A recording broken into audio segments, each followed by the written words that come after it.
എന്തല്ല എല്ലാവർക്കും സുഖം തന്നെയാ. നമുക്കിന്നൊരു മേത്തി പറാത്ത, അതായത് ഉലുവ ചീര കൊണ്ട് പറാത്ത എങ്ങനെയാണ് ഉണ്ടാക്കുന്നതെന്ന് നോക്കാം.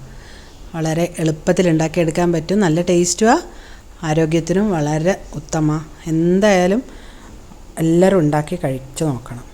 അപ്പോൾ അതിനായിട്ടൊരു പാത്രത്തിലേക്ക് 2 കപ്പ് ഗോതമ്പ് പൊടി എടുക്കുന്നുണ്ട് ഞാൻ. 2 കപ്പ് ഗോതമ്പ് പൊടിക്ക് 1 കപ്പ് ഉലുവ ചീര പൊടിയായിട്ട് അരിഞ്ഞതും ചേർത്ത് കൊടുക്കുന്നുണ്ട്.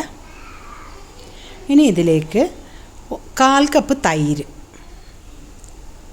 പുളിപ്പില്ലാത്ത തൈര് നോക്കി എടുത്തോളി, അതാകുമ്പോൾ നല്ല ഉണ്ടാവുക.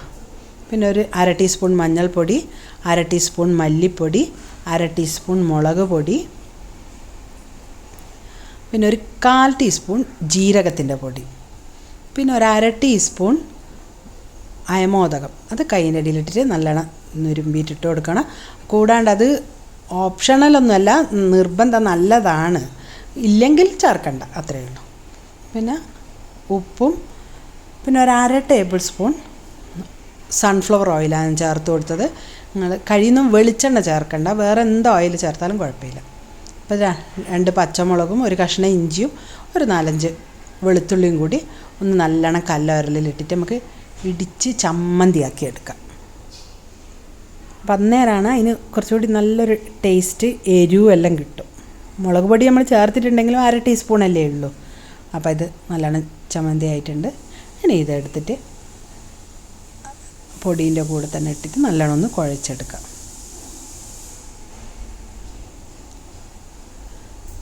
ഇത് നല്ലോണം ആദ്യം ഞമണ്ടി ചേർക്കണേ. ചീരയിലും വെള്ളമുണ്ട്, തൈരും ഒഴിച്ചിട്ടുണ്ട്. അപ്പോൾ അത് നോക്കിയിട്ട് ആവശ്യത്തിന് കുറേശ്ശെ വെള്ളമേ ഒഴിക്കാവും. എന്നിട്ട് നല്ലോണം ഒന്ന് കുഴച്ചെടുക്കാം. പിന്നെ നല്ലൊരു മണം വരുന്നുണ്ട് കേട്ടോ, ഈ അയമോദകം എല്ലാം ചേർത്തത് കൊണ്ട് തന്നെ. ഇതാ നോക്കി വെള്ളം ചേർക്കണേ, കൂടുതലായിപ്പോവും. നല്ല അടിപൊളിയായിട്ട് ഞാൻ കുഴച്ച് വെച്ചിട്ടുണ്ട്.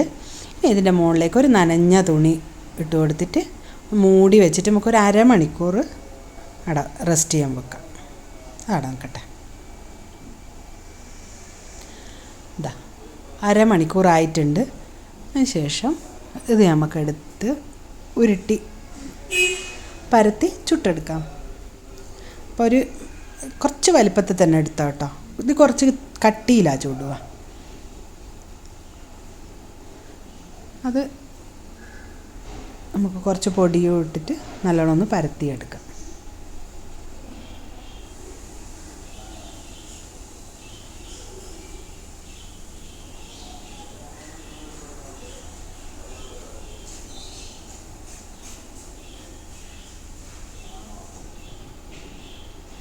മാക്സിമം പരത്തിയെടുത്തതിന് ശേഷം കണ്ടോ,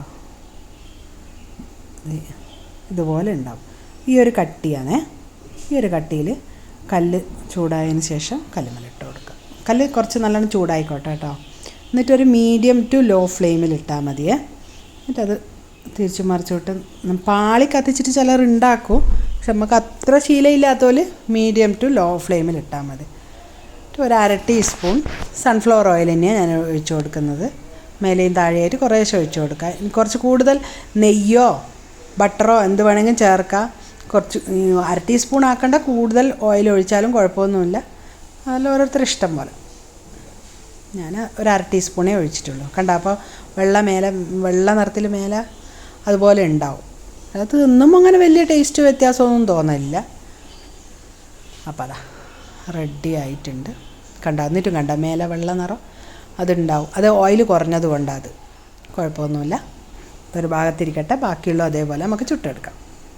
അപ്പോൾ എല്ലാം ചുട്ട് റെഡിയായി വന്നിട്ടുണ്ട്. കണ്ടോ, നല്ല അടിപൊളി മേത്തി പറാത്ത റെഡി. ബ്രേക്ക്ഫാസ്റ്റിനും ഡിന്നറിനും ലഞ്ചിനും കൂടി പലരും ഇതാ കഴിക്കുന്നത്. എല്ലാവരും ഉണ്ടാക്കി കഴിച്ച് നോക്കി അഭിപ്രായം അറിയിക്കാൻ മറക്കണ്ട. അടുത്ത ആഴ്ച പുതിയൊരു വീഡിയോയുമായിട്ട് കാണുന്നത് വരെ എല്ലാവർക്കും ഒരിക്കൽ കൂടി താങ്ക് യു.